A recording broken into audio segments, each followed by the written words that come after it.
So if you're a fan of the channel, you obviously know Oracle Lighting. We've done a ton of videos on their Mustang stuff, their Bronco stuff, and even some of their Jeep stuff. Well, today we have a brand new product from Oracle, and even better, we have JP from Oracle here to help me install it and tell us all about it.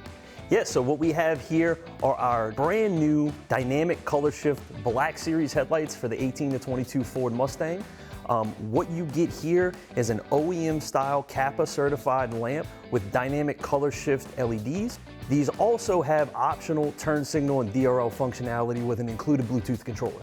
Now, I've done some of the 15 through 17 Oracle headlights, and those you had to actually take some parts off your factory headlights. These you're saying are complete plug and play? Correct. These are complete full LED OEM style assemblies, and they are 100% plug and play. Let's get started with the install.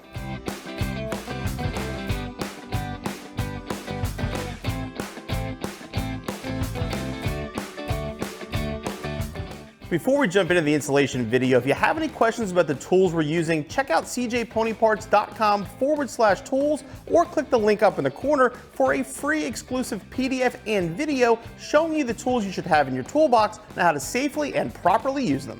So any headlight installation for your 2018 and up Mustang will require you to take the bumper off. Now, we have an excellent video showing you how to do this. In our case, we do have a Roush modified bumper, so it's going to be a little bit different. So you might want to check that video if you have questions. But the first part, remove the radiator cover.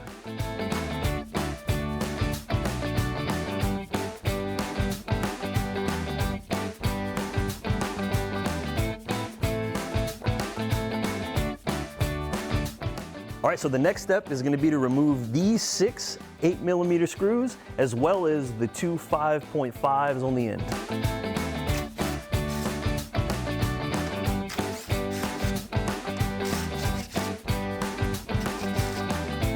All right, next we got to pull back the splash shield to get to the 2 bolts that hold the bumper to the fender. Just going to pull back the splash shield. Like I said, we have a Roush, so a couple different hardware, but you'll remove everything in here and here so you can pull it back.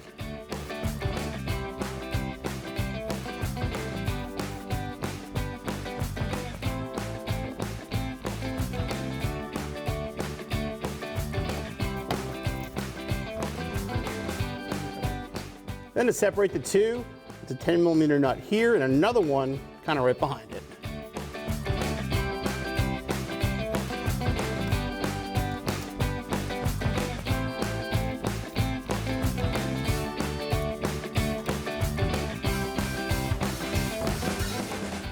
Once you remove those 2 bolts, wire the splash shield out, reach up, and unplug your marker lights. Then repeat the process on the other side.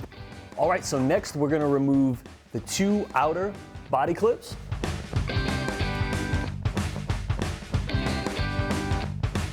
And then we're going to remove these 4 7mm screws.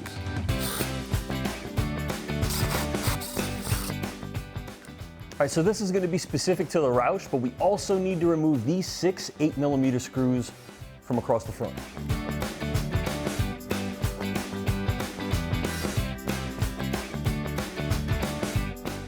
Now we're going to pull down on the sides and then lift up on the front here, and we can take off the bumper.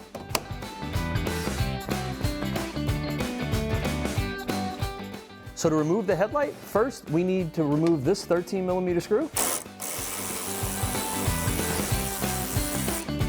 And next we need to remove these 2 10mm screws.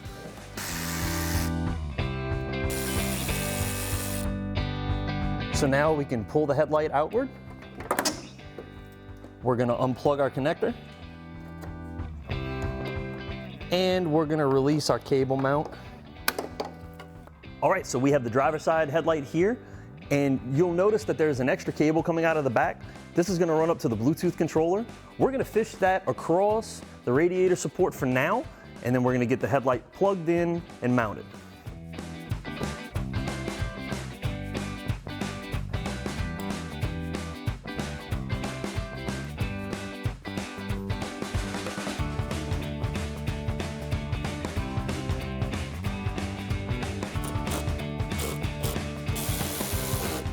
So now with the headlight mounted, you can see why we call this Black Series. You'll notice that all of the chrome parts are now black, as well as the amber reflector being. All right, so now that we've got the driver's side headlight mounted and plugged in, you just need to repeat the same steps on the passenger side.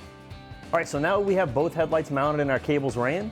We're gonna talk about our Bluetooth controllers. So you'll notice that there's a few wires here So we've got our main positive and negative cables. That's gonna go direct to battery, power, and chassis ground.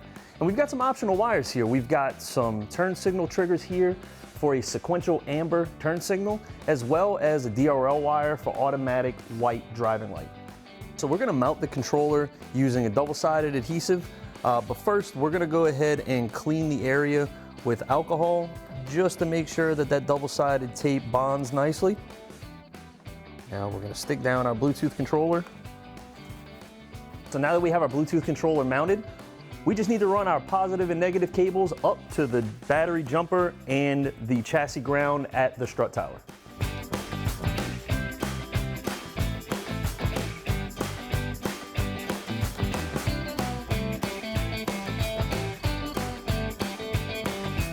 All right, so we're gonna remove the fuse compartment cover.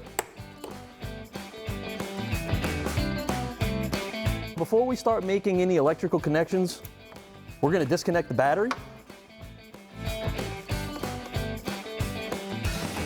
So now that we've got our battery disconnected, we're gonna use our center positive post here to connect our main positive cable.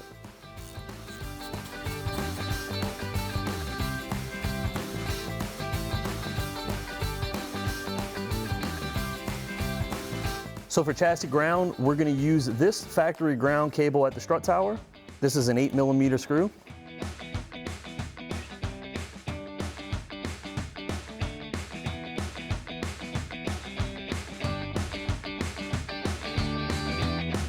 All right, so we've got some extra wires here. We've got our turn signal wires, which are optional. We're not gonna use those today. If you do want to use these, all you need to do is wire these into the corresponding wire at the marker light. We're gonna focus on hooking up our DRL wire today. Now, this is important because if you're at a car show and you've got the lights on a not so legal color, as soon as you start the car and flip your lights on, these will make the tri-bar and the halo default to a legal white color. So now with our main positive and negative cables connected, we can go ahead and put our negative battery post back on.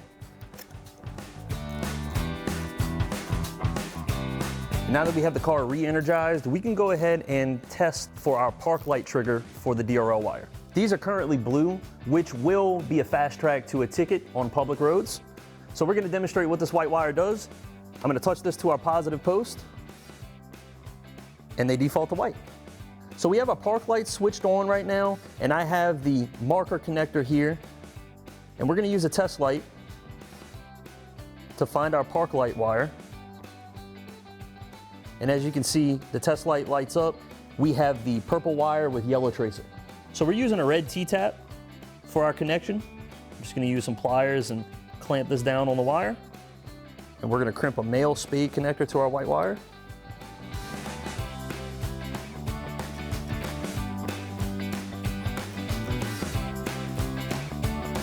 So now we're gonna fish our cable down. We're gonna grab our marker connector. And as you can see, with the park lights turned on, as soon as I connected this wire, the lights turned white. All right, so now we're finished with the headlight install. We've mounted our controller, we've mounted our headlights, we've got everything wired up. Now all that's left is to reassemble the car.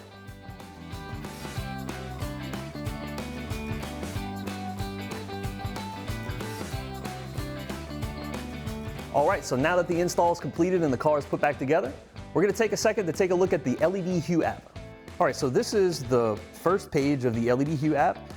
You'll notice that there's a device name here, there's a few. SP110E is the device. This turns the lights on and off. You can also hold and rename the device. Now if we hit enter, it brings us to our main page. We've got some programmable presets for solid colors here. We've also got some already pre-programmed classic colors. We've got brightness, speed, as well as a cycle here, which takes us through all of our pre-programmed dynamic color shift chasing patterns. Again, we've selected a really nice orange to go with the color of the car. So JP, thanks for coming out. I mean, the headlights look awesome, and thank you for helping for the install. I usually have to do all this stuff myself, so I appreciate the hand.